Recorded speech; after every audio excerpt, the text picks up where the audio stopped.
కొడుకు కోసం దేశం వదిలిన నెపోలియన్ కొడుకు పెళ్లి ఎందుకు జపాన్ లో చేశాడు? 20,000 కోట్లు ఎలా సంపాదించాడు? తమిళ, తెలుగు, కన్నడ, మలయాళం, ఇంగ్లీష్ ఇలా పలు భాషలలో నటించిన తమిళ నటుడు నెపోలియన్. ఆయన అసలు పేరు కుమారేసన్ దురైస్వామి. తమిళనాడులోని తిరుచిలో జన్మించిన ఆయనకు 3 అక్కలు, 2 అన్నలు, 1 తమ్ముడు ఉన్నారు. వారి కుటుంబానికి తిరుచిలో 100 ఎకరాల భూమి అలాగే రైసు మిల్లులు ఉండేవి. ఆర్థికంగా బాగా ఉన్న నెపోలియన్ గారు మేనమామ రాజకీయాల్లో ఉండడం వల్ల ఆయన కోసం డిఎంకే పార్టీ ప్రచారానికి వెళ్లవారు. అలా రాజకీయాల గురించి మొదటి నుంచి ఇష్టం ఉన్న నెపోలియన్ గారు మొదటి సినిమాలోకి రావాలని అనుకున్నారు. అలా చదువయ్యాక మేనమామ పలుకుబడితో భారతీ రాజా గారి దర్శకత్వంలో మొదట చిన్న పాత్రలో కనిపించారు. అప్పుడే పేరును నెపోలియన్ గా మార్చుకున్నారు. అలా సినిమాల్లో విలన్ వేషాలు వేస్తూ తెలుగులో హలో బ్రదర్స్, కుంతిపుత్రుడు వంటి సినిమాల్లో విలన్ గా చేశాడు. ఇక తమిళంలో విలన్ గానే కాకుండా హీరోగా కూడా చేసి సక్సెస్ అయ్యారు నెపోలియన్. సినిమాల్లో ఎక్కువగా ఖుష్బు, రంజిత,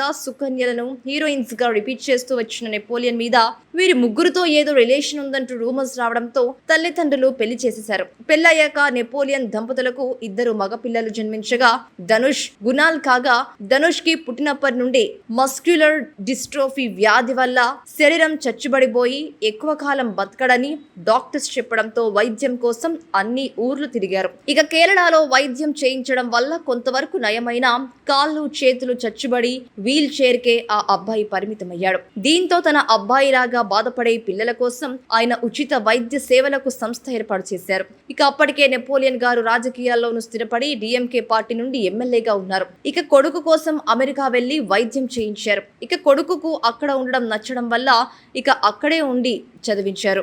మళ్ళీ కేంద్ర మంత్రి అయిన నెపోలియన్ గారు ఒకవైపు రాజకీయాల్లో ఉంటూనే మరోవైపు జీవన్ టెక్నాలజీస్ అనే ఐటీ కంపెనీ పెట్టారు. విదేశాల్లో కూడా కంపెనీని విస్తరింపజేసి సుమారు 20,000 కోట్ల నెట్ వర్త్ కలిగి ఉన్నారు నెపోలియన్. ఇక కొడుకు ధనుష్ కు పెళ్లి చేయాలని అనుకున్న బాడీ మొత్తం చచ్చుబడినా అతన్ని పెళ్లి చేసుకోవడానికి ఎవరూ ముందుకు రాలేదు. అయితే సొంతూరులోనే 3 ఆడపిల్లలు ఉండి పేదరికంలో ఉన్న ఒక కుటుంబం నుండి పెద్ద అమ్మాయితో పెళ్లి కుదుర్చుకున్నారు. తన తర్వాత చిన్నవాళ్ళు 3 ఉండడం, నెపోలియన్ కుటుంబంకి డబ్బు పలుకుబడి ఉండడం వల్ల ఆ అమ్మాయి పెళ్లికి అంగీకరించింది. అయితే బాడీ మొత్తం చచ్చుబడి ఉన్న వ్యక్తి పెళ్లికి అమెరికా చట్టం ఒప్పుకోకపోవడం వల్ల సొంత క్రూయిజ్ ఉన్న నెపోలియన్ గారు కొడుకు పెళ్లిని జపాన్ లో ఘనంగా తన బంధువులందరినీ అమెరికా నుండి జపాన్ తీసుకెళ్లి మరీ చేశారు. ప్రస్తుతం రాజకీయాలకు దూరంగా ఉంటూ కుటుంబంను విడిచి ఉండలేక అమెరికాలోనే 1000 ఎకరాలలో పెద్ద ప్యాలెస్ లాంటి ఇల్లు కట్టుకుని గ్రీన్ కార్డ్ హోల్డర్ గా అక్కడే ఉంటున్నారు నెపోలియన్. చేసింది కొన్ని సినిమాలే అయినా రాజకీయాల్లో ఉంటూ బినామీలుగా తన మేనమామలతో కలిసి